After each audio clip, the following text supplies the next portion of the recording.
దినమున మనము 17వ కీర్తన ధ్యానం చేసుకుందాం. చదవండమ్మా.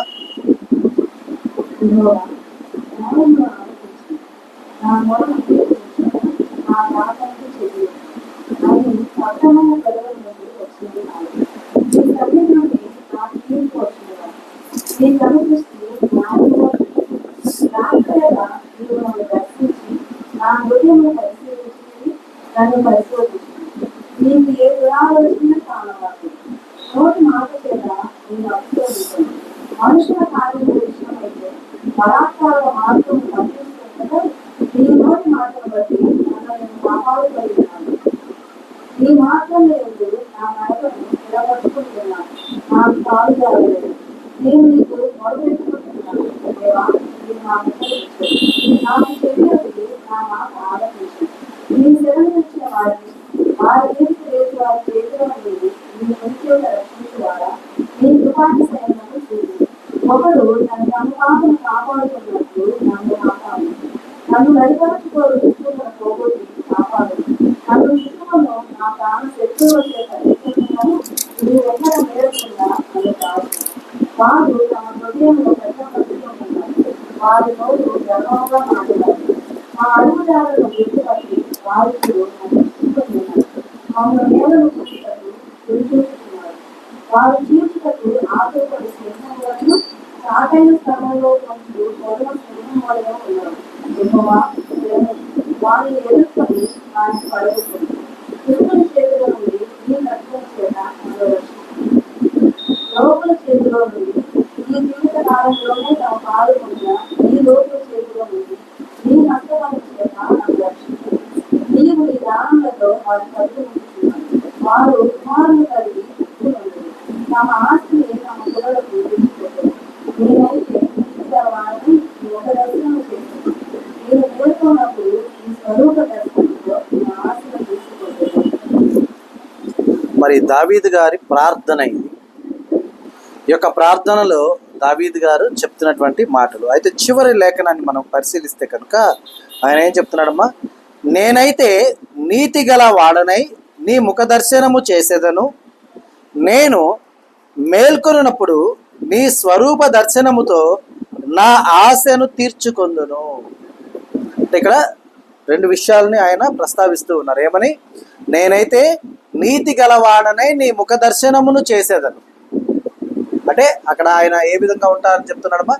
నీతి కలిగి ఉంటానంటున్నాడు. అలాగే నేను మేల్కొన్నప్పుడు నీ స్వరూప దర్శనముతో నా ఆశను తీర్చుకుందును. అంటే దాని అర్థం ఏంటి? ఆశ తీర్చుకుంటానంటున్నాడు, బాగుంది. కానీ స్వరూప దర్శనము అంటున్నాడు. అంటే ఆయన యొక్క రూపాన్ని దర్శిస్తూ అని అంటున్నాడు. అయితే ఎప్పుడమ్మా? మేల్కొన్నప్పుడు అంటే యాక్టివ్గా ఉన్నప్పుడు అనుకోవచ్చు, లేదా నిద్ర లేచినప్పుడు అనుకోవచ్చు, మెలకువగా ఉన్నప్పుడు అనుకోవచ్చు. అంటే దీన్ని బట్టి మనం ఏమర్థం చేసుకోవచ్చు? ఆయన ఎప్పుడు కూడా దావీదు గారికి తోడుగా ఉన్నారు అనేటటువంటి విధానాన్ని మనం అర్థం చేసుకోవచ్చు. అయితే చూడండి మా, యెహోవా న్యాయమును ఆలకించుము, నా మొర అంగీకరించుము, నా ప్రార్థనకు చెవియొగ్గుము, అది కపటమైన పెదవుల నుండి వచ్చునది కాదు.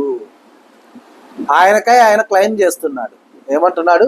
నా పెదవుల నుండి వచ్చేటటువంటి నా మాటలు కావచ్చు, నా పలుకులు కావచ్చు, నా ప్రార్థన కావచ్చు, అవి కపటమైనవి కాదు. కనుక నీవు నా మొర అంగీకరించుము, న్యాయమైనటువంటి నా మాటల్ని ఆలకించుము, నా ప్రార్థనకు చెవియొగ్గుము. మరి ఆయన డేర్గా స్ట్రైట్గా చెప్పగలుగుతున్నాడు. ఏమని? అయ్యా, న్యాయముగా నేనున్నాను కాబట్టి నీవు న్యాయముని ఆలకించుము, నా మొర అంగీకరించుము. నేను అడిగేది, నేను చెప్పేది వినుము, దాన్ని ఒప్పుకో. అలాగే నా ప్రార్థనకు చెవియొగ్గుము. ఎందుకంటే కపటమైన పెదవుల నుండి వచ్చినది కాదు. కపటమైన పెదవులు అంటే అర్థం ఏంటి ఏమా? ఏంటి అర్థం కపటమైన పెదవులు అంటే? పైకి మాత్రం మనం బాగా మాట్లాడి లోపల మాత్రం వారి గురించి మనము విషయాన్ని వెళ్ళగట్టడం,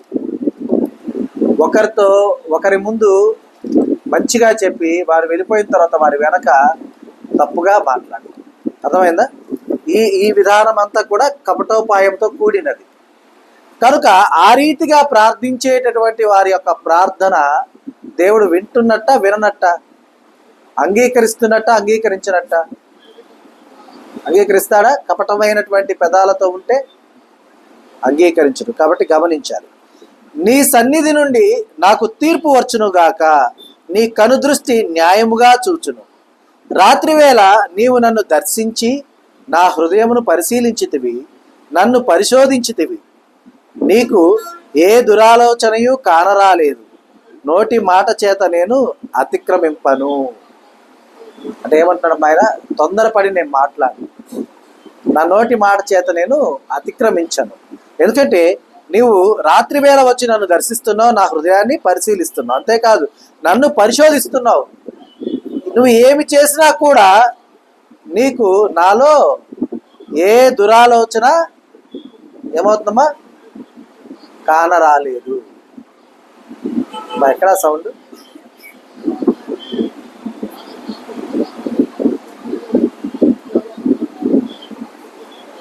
ఎవరు? ఆకాశ్ చూడు, మా వాళ్ళ షాప్లో అయితే ఆపమని చెప్పారు.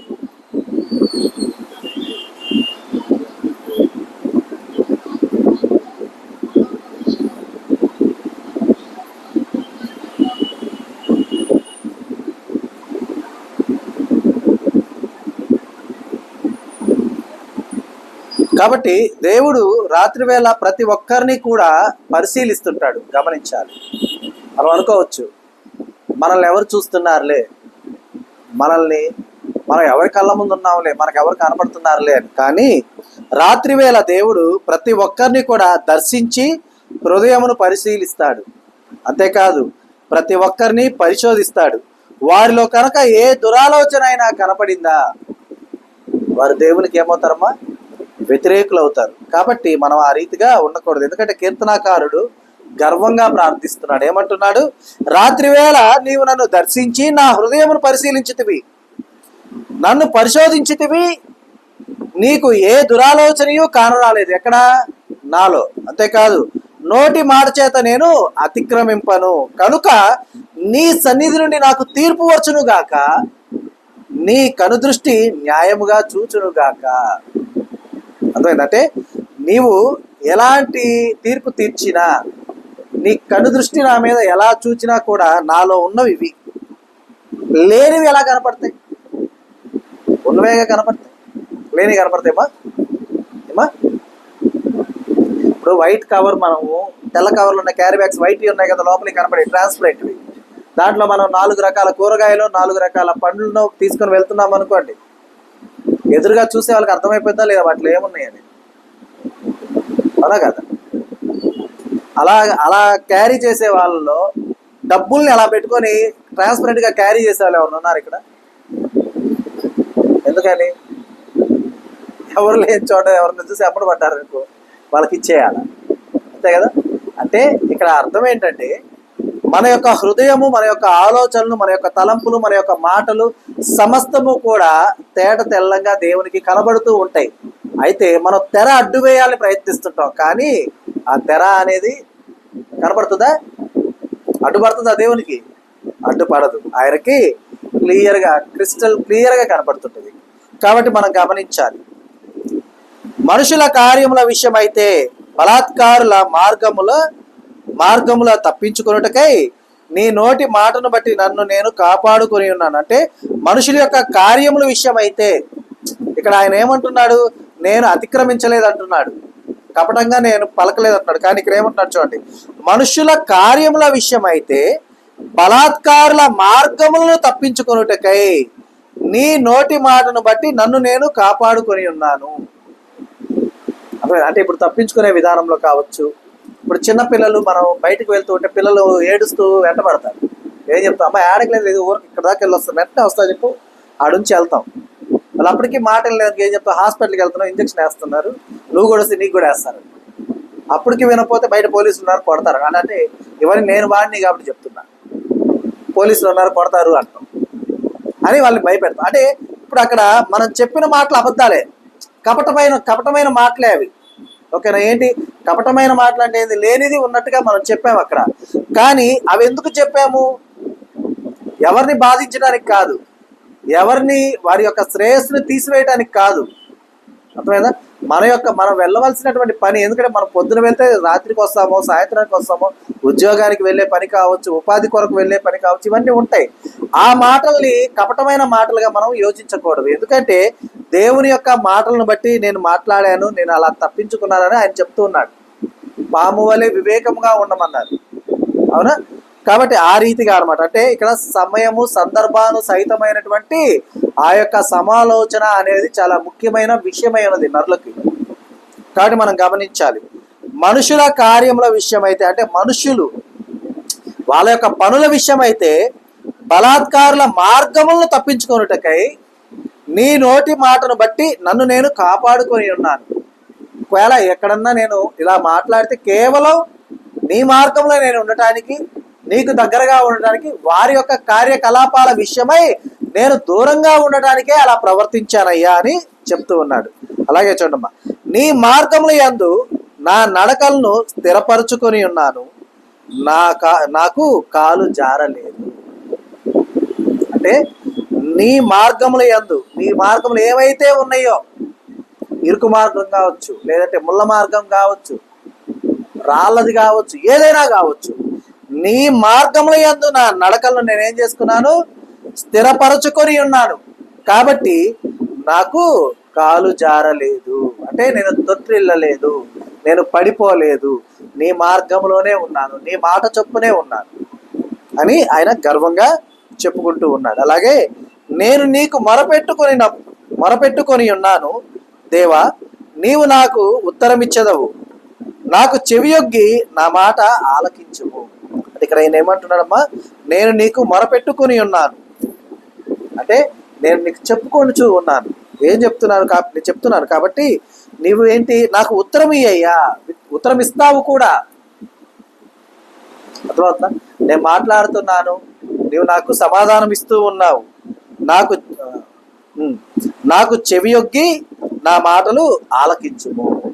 నేనేం చెప్తున్నానో దాన్ని ఆలకించయ్యా. అంటే ఇక్కడ ఇలాంటి సందర్భం మనకు ఎక్కడ కలుగుతుందో చెప్పనా?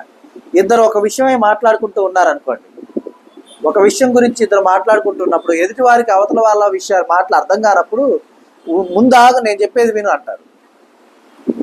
నేను చెప్పేది విని తర్వాత మాట్లాడు, లేదా ఫస్ట్ నేను చెప్పేది బాగా ఆలకించి ఏం చెప్తున్నాను అంటే ఎప్పుడు ఇది అంటే ఇద్దరి యొక్క మాటలు కరెక్ట్గా, అంటే ఒకటే మాటలు ఇద్దరు వేరు డైరెక్షన్స్లో చెప్తూ ఉన్నప్పుడు ఆగమని, కొంచెం ఆగు నేను అర్థం చేసుకుంటాను, లేదా ముందు నేను చెప్పేది విని అర్థం చేసుకుని మాట్లాడాను, మనం అట్లా మాట్లాడుకుంటుంటాం.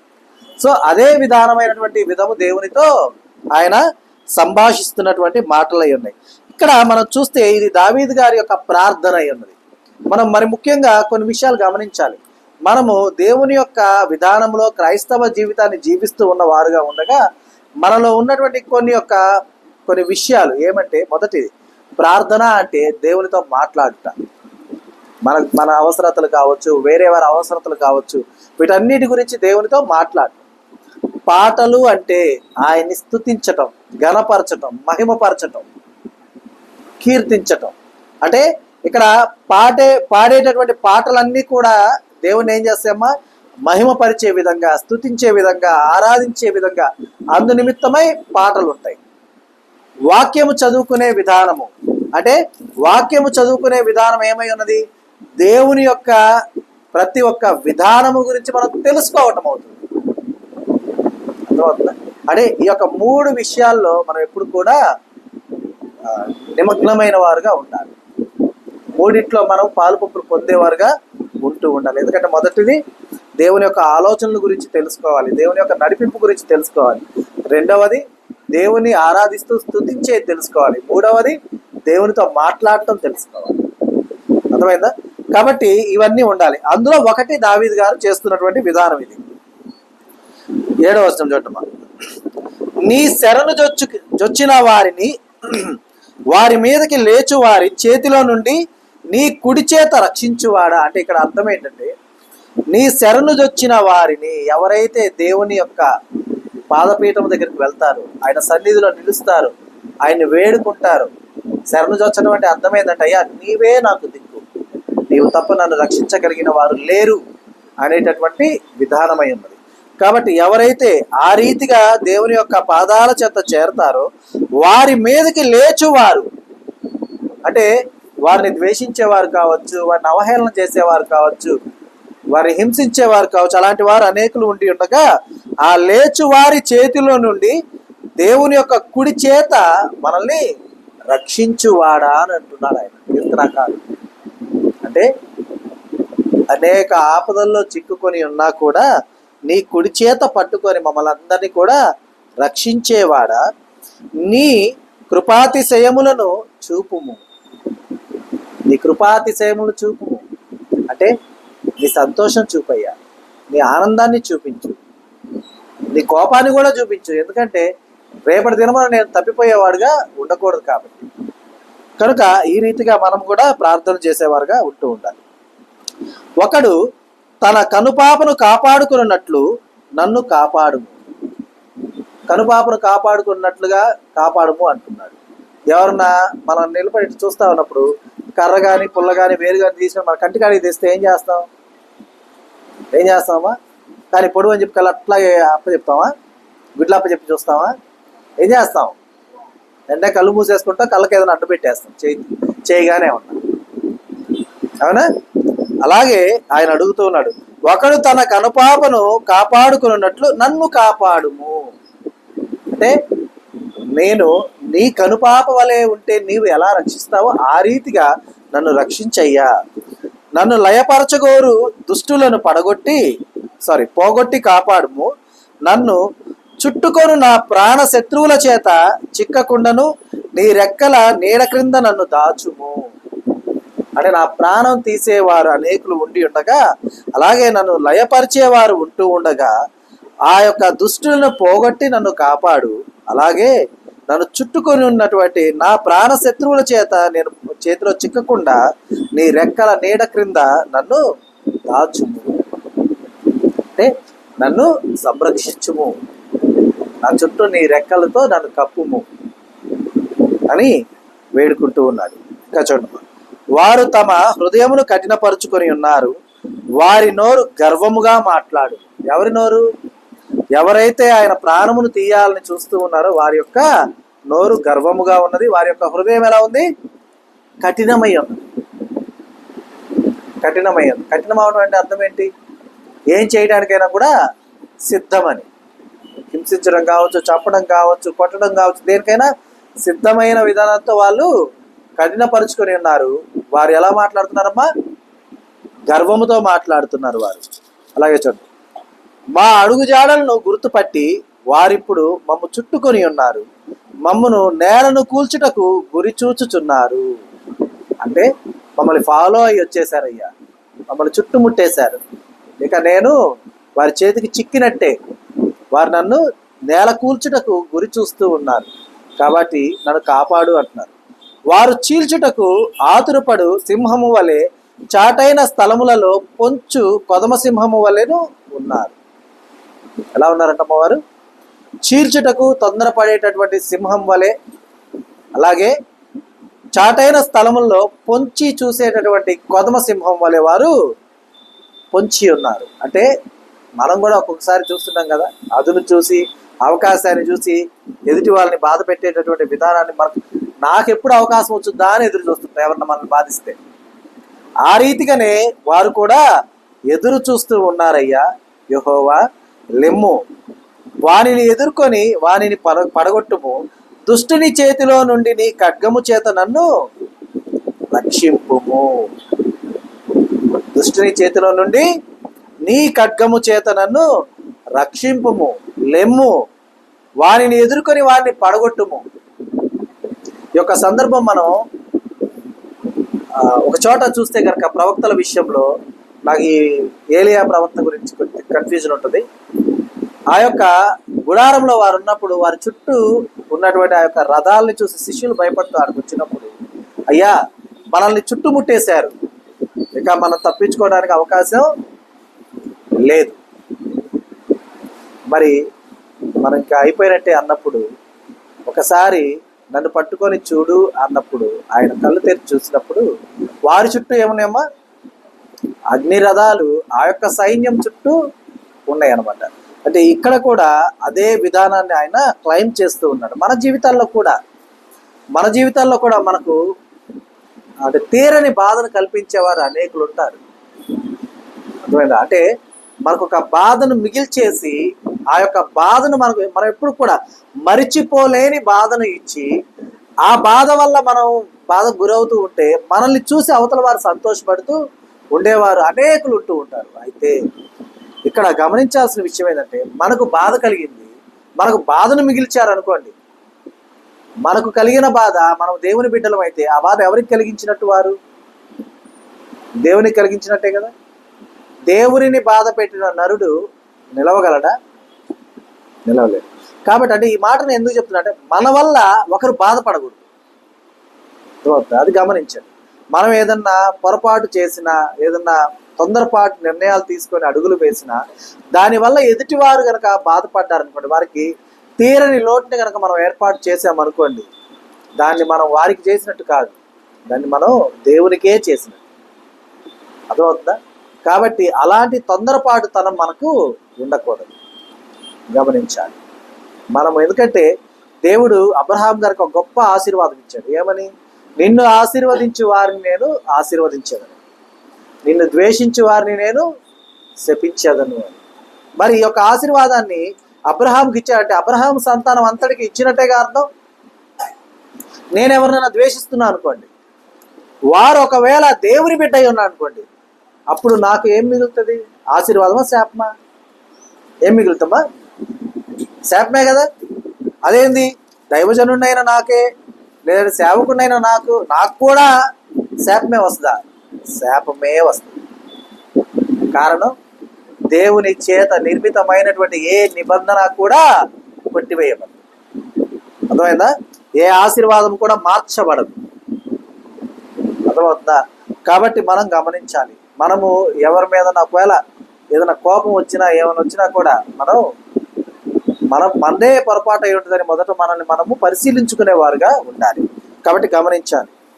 ఎందుకంటే ఒకవేళ పొరపాటున మనము గనక దేవుని బిడ్డల్ని దూషించినా, బాధించినా, ఆ శాపం మన మీదకి తప్పక వస్తుంది. మనమేమి గొప్పవారం కాదు. కాబట్టి గమనించాలి. కనుక చూడండి, లోకుల చేతిలో నుండి ఈ జీవిత కాలములోనే తమ పాలు పొందిన ఈ లోకుల చేతిలో నుండి నీ హస్త బలము చేత నన్ను రక్షింపు. నీవు నిదానం అమ్మది సపరేట్గానే ఉందా? సపరేట్గానే ఉన్నాయా మీ బైబిల్? ఓకే. నీవు నీ దానములతో వారి కడుపు నింపుచున్నావు, వారు కుమారులు కలిగి తృప్తి నొందుదురు. ఎవరు కుమారులు కలిగి తృప్తి నొందుతారు? ఎవరైతే దేవుని యొక్క దానములతో, దేవుని యొక్క ఆశీర్వాద బలముతో ఎదుగుచూ ఉంటారో, ఫలిస్తూ ఉంటారో, వారి యొక్క అంటే ఆస్తి అనుకోవచ్చు మనం, వారి యొక్క స్వాస్థ్యము ఏమవుతుంది? క్యారీ ఫార్వర్డ్ అవుతుంది. ఇప్పుడు మనం చూడండి, ఎవరిదైనా వంశము నిర్వంశం అయిపోయింది అనుకోండి, మరి ఆస్తిపాస్తులు ఏమైపోతాయి? ఇప్పుడు మనకు పూర్వము రాజులు ఉన్నారు, రాజ్య పరిపాలన చేసిన రాజులు ఉన్నారు. ఆ రాజులకి వంశం లేకుండా పోతే, అంటే వారసులు లేకుండా పోతే, వారి ఆస్తులు ఇప్పుడు ఎవరి దగ్గర ఉన్నాయి? గవర్నమెంట్ హ్యాండ్ ఓవర్ చేసేసుకుంటుంది. అవునా? అయితే ఇక్కడ దేవుని యొక్క దానము చొప్పున, అంటే దానము తీసుకున్నటువంటి వారు, దానం పొందినటువంటి వారు, దేవుని యొక్క కృపలో ఉన్నటువంటి వారైతే ఎలా ఉంటుందమ్మా? వారు కుమారులు అంటే ఏదైతే ఉన్నదో వారికి కడుపు నిండిన తర్వాత వారి యొక్క కుమారులకు అవేమవుతున్నాయి? క్యారీ ఫార్వర్డ్ అవుతూ వారు కూడా తృప్తి నొందుదురు. తమ ఆస్తిని తమ పిల్లలకు ఏం చేస్తున్నారు? విడిచిపెట్టుదురు. అంటే తమ ఆస్తిని వారి పిల్లలకు ఇస్తుంటారు. అర్థమవుతుందా? కాబట్టి ఆ రీతిగా ఉంటారు. ఎప్పుడు ఎవరు ఎలా ఉంటారు?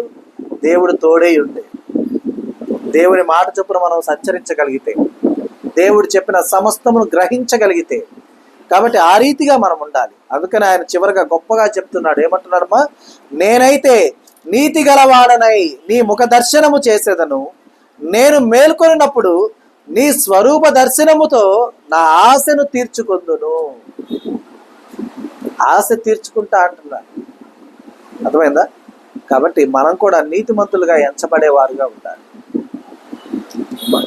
మనం నీతిమంతులుగా ఎంచబడిన వారుగా ఉంటే ఎంత తృప్తికరమైన జీవితాన్ని జీవిస్తామో తెలుసా? సంతోషకరమైన జీవితాన్ని జీవిస్తాం. అది లేదు, ఇది లేదు, అది కొరవడింది, ఇది కొరవడింది అనేటటువంటి ఆలోచనలు ఉండవు. సంతోష సమాధానాలతో, పరిపూర్ణమైన ఆరోగ్యముతో, సదాకాలం దేవుని సన్నిధిలో, ఆయన పాదాల చెంత, ఆయన కృపలో, ఆయన యొక్క రెక్కల సంరక్షణలో మనము నిత్యము కూడా ఆయనతో సంచరించే వారుగా మనము వెలుగొందుతాం.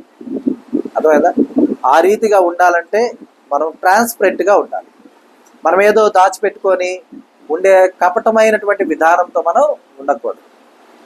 అర్థమవుతుందా? కాబట్టి గమనించుకొని ఆ రీతిగా, ఎందుకంటే దేవుడు ఏది వద్దన్నాడో దాన్ని విడిచిపెట్టేవారుగా ఉండాలి, ఏది చెయ్యన్నాడో దాన్ని చేసేవారుగా ఉండాలి. కానీ మనలో ఉన్నటువంటి మహా గొప్పతనం ఏంటంటే దేవుడు వద్దన్న దాన్ని చేస్తాము, దేవుడు చెయ్యమన్న దాన్ని చెయ్యం. కాదా? దేవుడు ఏది వద్దన్నాడో అదే చేయాలి, అసలు చూడాలి అదేంటి అనేది. దేవుడు ఇది చేయటే చేయమన్నాడుగా, ఎప్పుడైనా చేయొచ్చులే, అంతే కదా. పండు తినొద్దు, ఆ పండులో ఏముందో, పండు తినొద్దు అన్నాడు, ఆ పండులో ఏముందో తింటే కదా తెలుస్తుంది. తిని దేవుని దగ్గరికి వెళ్ళడానికి ఇప్పుడు మన ప్రయాణం ఏమైపోయింది? సుదూరం అయిపోయింది. అంతకుముందు అత్యంత సమీపమై ఉన్నది, ఇప్పుడు చాలా దూరం అయిపోయింది. కాబట్టి అలాగున కాక దేవుడు కూడా మనకు అత్యంత సమీపంగా ఉండే విధముగా నీతిమంతులమై దేవుని యొక్క ముఖ దర్శనాన్ని మనం చూసేవారుగా, ఆయనతో సంచరించేవారుగా, ఆయన మన హృదయాన్ని పరిశీలించినప్పుడు ఎటువంటి కలుషము లేకుండా ఉండే విధంగా మనం ఉండాలని, ఆ రీతిగా మనం ఉండుటకై చాలిన జ్ఞానముతో దేవుడు మనల్ని నింపి నడిపించునుగాక. ఆమేన్. ఈ దినము దేవుడు మనకు అనుగ్రహించిన తన సత్యవాక్కును బట్టి దేవునికి కృతజ్ఞతాస్తుతులు చెల్లిస్తున్నాను. దేవుడు తన వాక్యమును దీవించునుగాక.